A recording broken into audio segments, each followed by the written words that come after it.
नमस्कार मित्रांनो, घरोघरी मातीच्या चुली या मालिकेच्या आजच्या भागात आपण बघूया जानकी आणि ऋषिकेश शरयूच्या गावी चाललेले असतात तेव्हा जानकीची जोरदार तयारी चालू असती।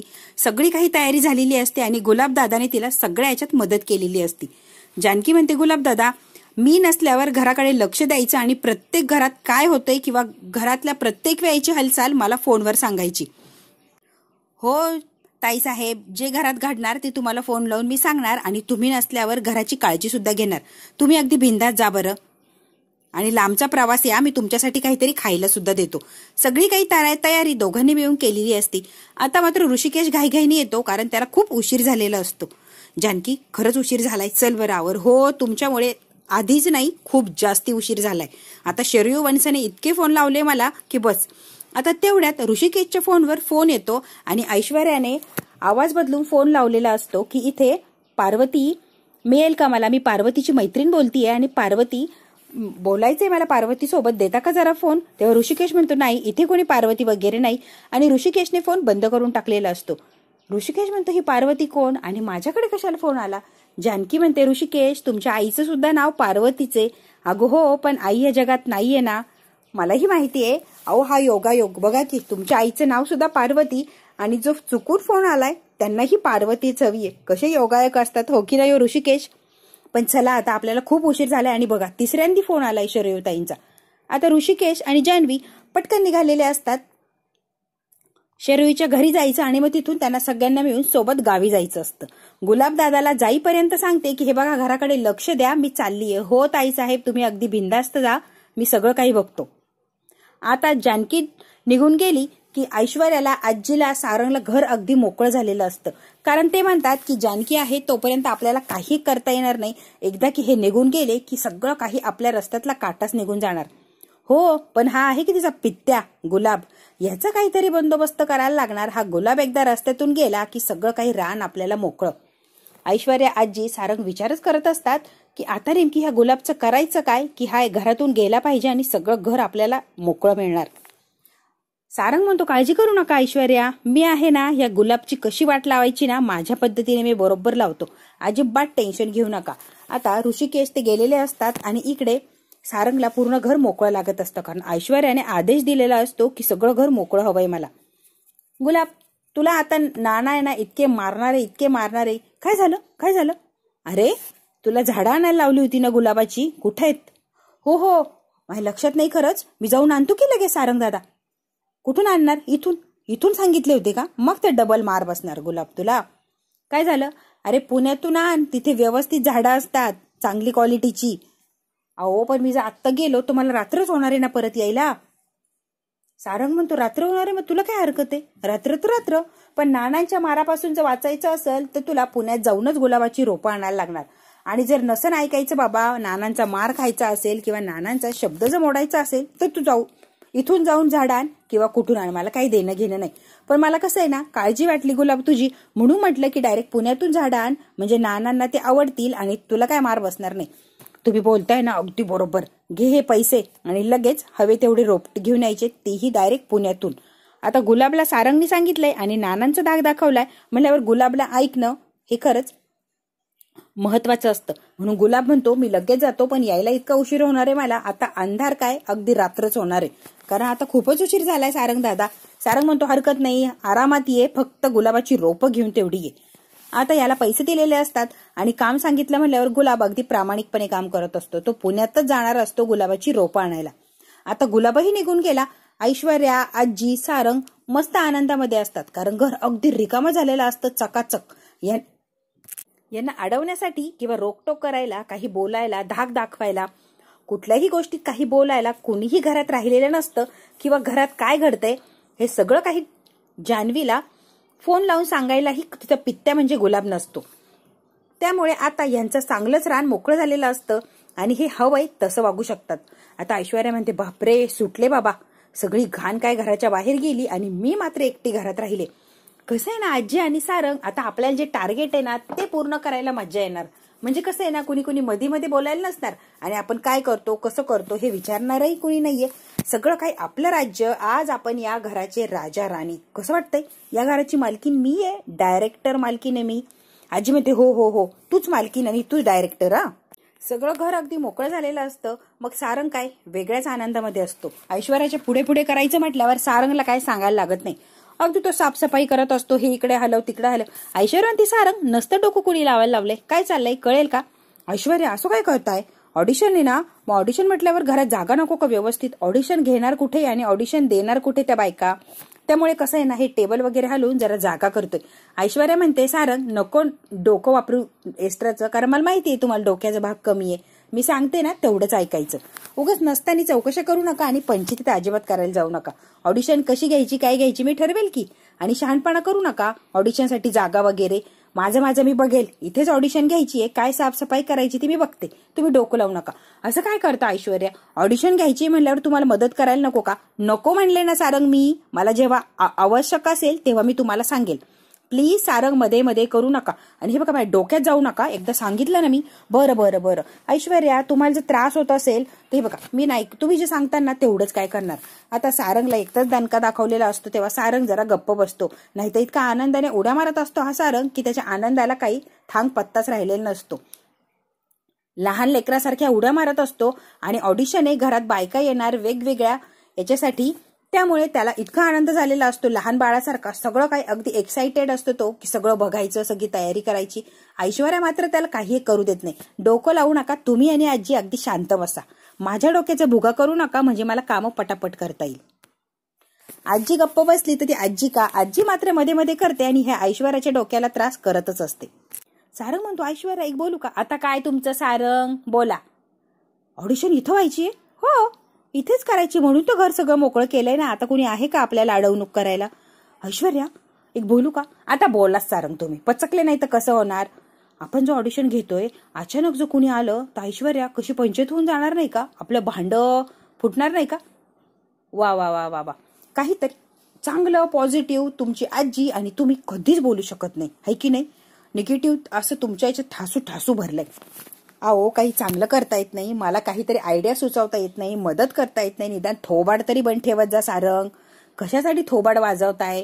चांगलं बोला की. आता कोणी येणार नाही तुम्हाला माहिती आहे ना. ओवी, आई, नाना अलिबागला गेलेत. जानकी, ऋषिकेश, शरयूताईंच्या गावाला गेलेत. मग आता येणार कोणी ते करमाडायला? आणि तो गुलाब तर गेलाय पुण्यात, तो काय रात्री शिवाय येणार नाही. मग सारंग इथं कोण येणार करमाडायला? त्याच्यामुळे तुम्ही ना डोकंच लावू नका. मला माहिती आहे ना सगळं काही रिलॅक्स, सगळं काही निवांत आहे. आणि माझ्या डोक्याने उद्या की नको ते डोक्यात का घालताय माझ्या? कोणी येणार नाही आणि काही होणार नाही. ऑडिशन अगदी व्यवस्थित आणि परफेक्ट होणार आहे. कळालं का सारंग? हो हो हो ऐश्वर्या, म्हणजे कसं एक शंका आली ना म्हणून. तुमच्या शंका कुशंका तुमच्या जवळच ठेवा सारंग. प्लीज माझ्या डोक्याला त्रास देऊ नका.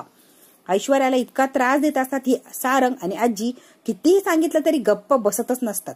आता सारंगला गप्प बसवलेलं असतं, आजी उभा राहते. मी ऑडिशन देऊ का? ऐश्वर्या म्हणते आजी नका नका, तुम्ही ऑडिशन देऊ नका. अगो मला फार आवड आहे अभिनय करायची. असं ऑडिशन देते ना की मलाच सिलेक्ट करशील. आजी नको, कसला अभिनय आणि कसली ऑडिशन? आता जो अभिनय करतात तोच डोक्यावरून चाललाय. आता शांत बसा. काही म्हणली का ऐश्वर्या? नाही नाही आजी, मी म्हटलं नका त्रास करून घेऊ. काही नाही, मला काय म्हणायचं होतं सारंग आणि आजी, मला एक चांगली अशी परफेक्ट ऍक्टर हवी आहे जी पार्वतीचं कॅरेक्टर 100% असं परफेक्ट करेल. की ही पार्वती आहे की ऍक्टर हे कळालंच नाही पाहिजे. कसं वाटतंय? अगदी बरोबर आहे ग, बरोबर आहे. कारण ती जानकी ना किती आगावी आपल्याला माहितीये आणि तिच्या पुढे आपल्याला अगदी परफेक्टच तयार व्हायला लागणार, म्हणजे ती आपल्याला पकडणार नाही. म्हणून आपल्याला अशी काही कॅरेक्टरवाली हवी आहे की ती परफेक्ट पार्वती म्हणजे पार्वती शोभली पाहिजे. बरोबर आहे बरोबर आहे. म्हणून काही माहितीतल्या लोकांना सांगितलं होतं की ऑडिशनसाठी तुम्ही कळवा बायकांना, ज्यांना यायचं आहे ते ऑडिशन द्यायला येतील, किंवा पार्वतीच्या कॅरेक्टरसाठी मला जो योग्य वाटलं तर मी तिला निवड करेल. अशांसाठी माझे लोक आधीच कामाला लागली आणि त्यांनी जवळजवळ सगळीच तयारी केली. आता बघा जरा वेळाने सगळ्या बायका येतील आणि ऑडिशन आपली सुरू होणार. अरे वा अरे वा, मी घेऊ का ग ऑडिशन? आजी तुम्हाला सांगितलं ना, तुम्ही फक्त शांत बसा. सारंग म्हणतो मी मी मी सारंग तुम्ही सुद्धा शांत बसा. सांगितलंय ओळखीच्या लोकांना फिमेल ऍक्टर्स पाठवणार आहे तो. सारंग म्हणतो ऐश्वर्या, म्हणजे पार्वतीचं कॅरेक्टर फिमेल ऍक्टर करणार आहे? हो म्हणजे सारंग फिमेल ऍक्टरच करतील ना पार्वतीचं कॅरेक्टर अगदी परफेक्ट. हो हो हो, माझ्या लक्षात आलं नाही ऐश्वर्या, म्हणून आपलं विचारलं. आता आहे ना सारंग, तुमच्या डोक्यात नको ते प्रश्न नको ते आयडिया असतील तर तुमच्या जवळच ठेवा. मला विचारून डोक्याचा भोगा करू नका. आधी खूप वेळा सांगितलं आणि आत्ताही सांगतेय तुम्ही मध्ये मध्ये करू नका आजी, आणि तुम्ही फक्त बघा आणि शांत बसा. कळतंय का? हो हो ऐश्वर्या, तुम्ही म्हणताय तसंच. ऐश्वर्या म्हणते कसं आहे ना, माझ्याकडे आता खूप वेळ आहे आणि अशी ऍक्टर 100% परफेक्ट अशी सिलेक्ट करायची की ती ऐश्वर्याची पार्वती होऊन अगदी परफेक्ट उभी राहणार, सगळ्या घरच्या लोकांची डोके मात्र जाम करणार. अशी काही परफेक्ट ऍक्टर निवडायची आहे ना आता, तुम्ही बघतच राहा या ऐश्वर्याची कमाल. सारंग म्हणतो हो हो ऐश्वर्या बरोबर. इकडे मात्र आता सगळे ती मंडळी आलेली असतात गावाकडे, आणि आल्या आल्या ऋषिकेशला जानकीला इतकं काही आवडतं गाव. मालती काकू तुमचं गाव किती सुंदर आहे, बापरे किती प्रसन्न आणि स्वच्छ वातावरण आहे. मालती हसते आणि विक्रांत म्हणतो हो खरंच छानच आहे आमचं गाव. यांना इतका आनंद झालेला असतो. शरोई म्हणते खरंच फ्रेश वाटते आणि कसलं सुंदर वातावरण आहे, हो की नाही ग वहिनी? हो ना वंसो, किती छान वातावरण आहे. यांना खूप आनंद झालेला असतो, मोकळ्या हवेत अगदी निवांत आलेले असतात आणि सगळं काही वातावरण खरंच खूप छानच असतं. तसंही गावचं वातावरण खरंच छानच असतं. हे घरातच चाललेले असतात बॅग वगैरे घेऊन, तितक्यात विक्रांत काका आवाज देत कार्तिक आलेला असतो पळत, आणि मालती आणि विक्रांत इतके खुश होतात त्या कार्तिकला बघून की बस. त्यांच्याकडे शरयू मात्र आश्चर्याने बघते हा कोण आहे. तो येतो आणि डायरेक्ट विक्रांतला मिठीच मारतो अगदी प्रेमाने. त्याला इतका आनंद झालेला असतो की बस. विक्रांत बरोबर इतका मिक्स झालेला असतो की जणू काही खूप त्यांचं एकदम क्लोज आहे असे वागत असतात, आणि त्यांना इतकं हसता खेळताना गंमत करताना बघून या सगळ्यांना मात्र खूप आनंद होतो.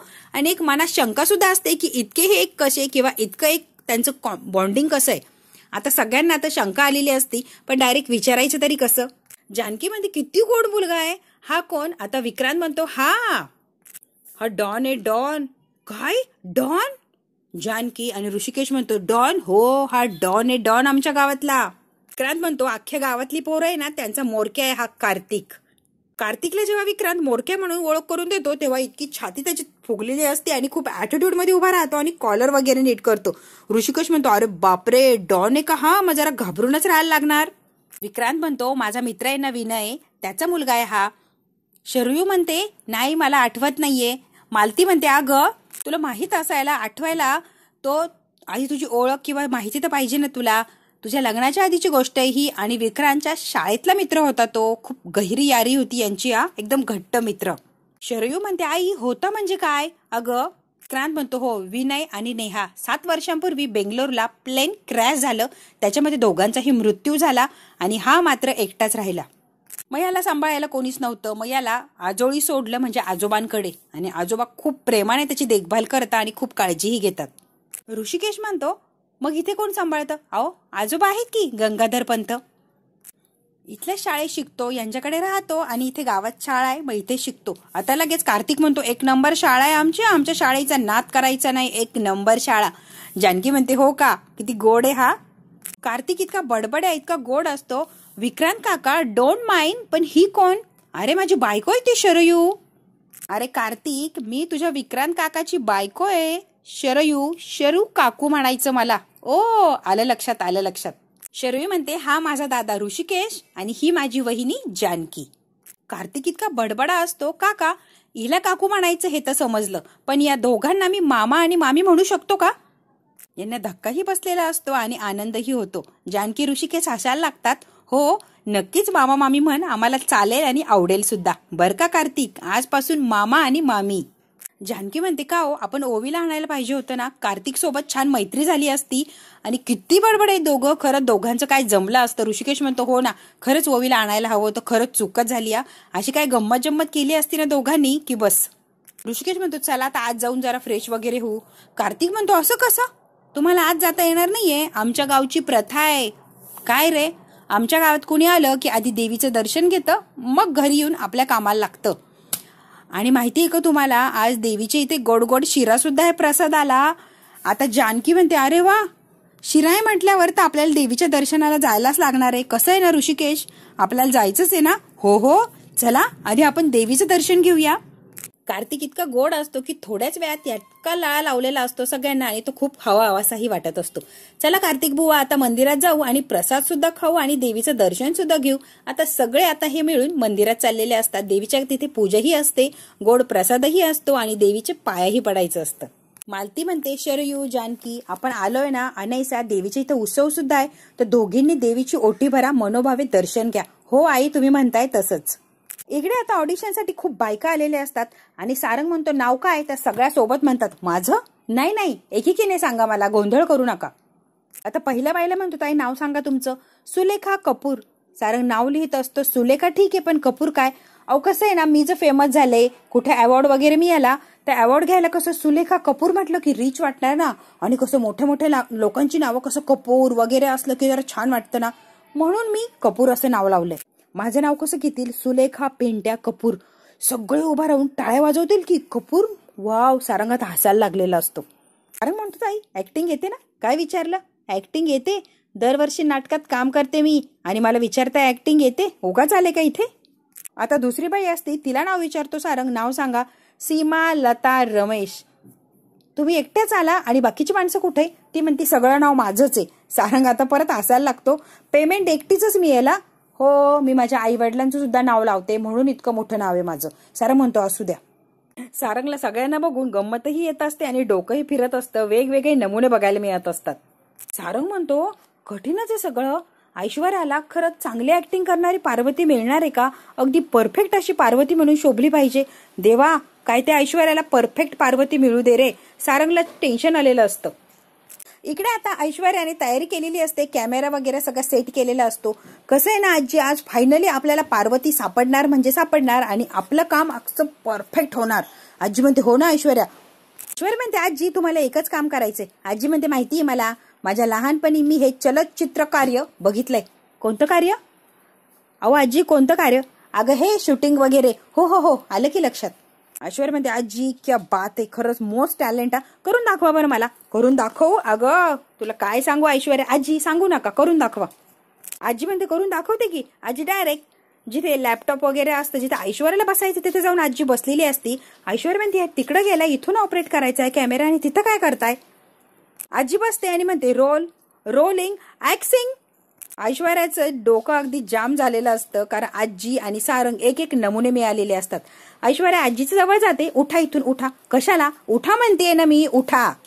तुम्ही ना तिथे जाऊन उभा राहायचं. बरं बाई, तिथे उभा राहायचं. सोफ्यावरती मी बसणार. रोलिंग ऍक्शन असं म्हणायचं असतं, ऍक्सिंग नाही. मी म्हणणार ऍक्शन, कारण मी डिरेक्टर आहे. अगं मग मी कोण आहे?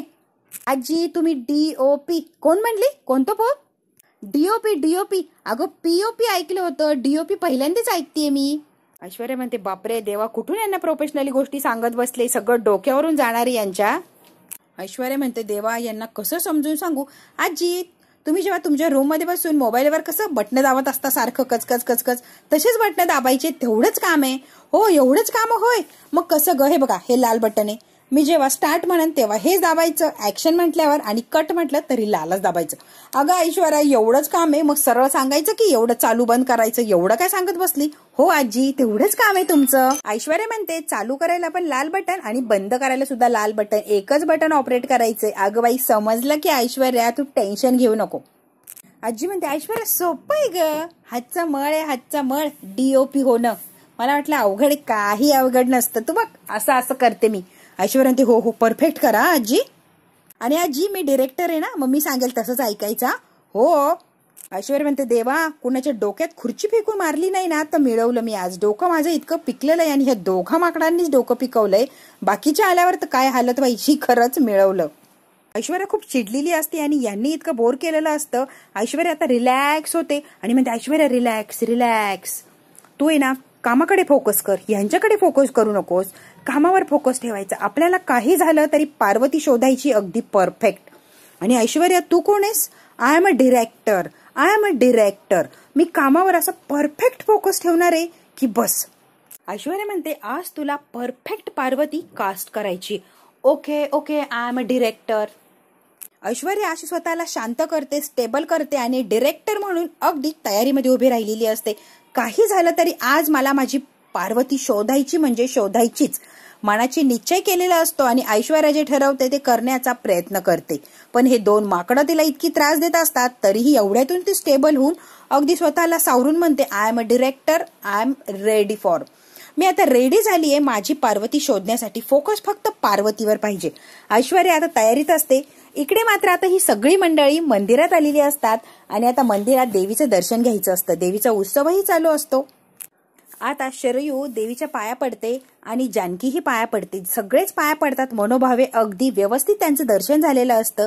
आता मालती म्हणते, हे बघ जानकी आणि शरयू, मी काय सांगतेय ना, लक्ष द्यायचं आणि व्यवस्थित ते करायचं. हो तुम्ही सांगा आई. आता आहे ना, देवीची ओटी तूही भरायची आणि जानकी तूही भरायची आणि मनोभावे देवीचं दर्शन घ्यायचं. आणि ओटी भरत असताना देवीच्या समोर कुणाच्या जर अंगात आलं, म्हणजे देवी त्याच्या अंगात आली, तर त्या व्यक्तीला हळदी कुंकू वाहायचं आणि त्या व्यक्तीचं दर्शन सुद्धा घ्यायचं. कळतंय का तुम्हाला दोघींना? कळालंय का? अगदी मनोभावे सगळं काही करायचं आणि तुमच्या मनात कुठलीही शंका ठेवायची नाही, कारण देवी साक्षात आहे आणि नवसाला पावते आणि खूप सत्वाची आहे देवी. आता मालतीने या दोघींनाही समजून सांगितलेलं असतं देवीचं महत्व. मालती म्हणते, ती जे काही बोलत असेल ते शांतपणे ऐकायचं आणि ती जे बोलती ते नेहमी खरंच असतं. त्याच्यावर विश्वास सुद्धा ठेवायचा तितक्याच भक्तीने. तिच्या तोंडून साक्षात देवी आई बोलत असते, फक्त आपल्यापर्यंत तिचा मार्ग सांगण्यासाठी ते साधन आहे तिचं. त्यामुळे ती कुणाच्या तरी अंगात अशी प्रकट होते आणि काय आहे ते डायरेक्ट स्पष्ट सांगून टाकते. त्यामुळे ती जे काय म्हणतीये त्याच्याकडे लक्ष द्यायचं आणि मनोभावे देवीचे दर्शन घ्यायचं. आता ह्या ओटी भरत असतात, मनोभावे दर्शनही घेत असतात. तितक्यात देवी एका बाईच्या अंगात आलेली असते आणि ती लांबूनच म्हणते, देवी आईचा उदो उदो, देवी आईचा उदो उदो. आता हे सगळे एकदम त्या बाईकडे बघत असतात आणि त्या बाईकडे सगळ्यांचं लक्ष गेलेलं असतं. सगळे हे दर्शन घेत असतात, पण त्या बाईच्या अंगात आलेलं असतं ते देवीचं वारं. अंगात आल्यामुळे ती देवीच्या दर्शन जवळजवळ आलेली असते देवीचं दर्शन घेण्यासाठी. आई उदे उदे देवीच्या नावानं चांग भलं आणि अगदी देवीच्या जवळजवळ येत असते. सगळे तिच्याकडे आश्चर्यचकित होऊन बघत असतात.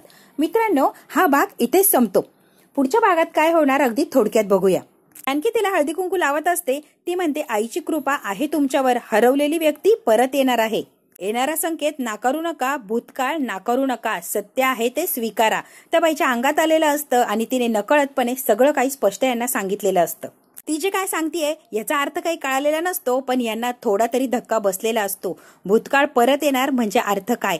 मित्रांनो, आता याचा अर्थ काय हे आपल्याला पुढच्या भागातच बघायला मिळणार. हा भाग इथेच संपतो. व्हिडिओ आवडल्यास लाईक, शेअर, सबस्क्राईब नक्की करा. धन्यवाद.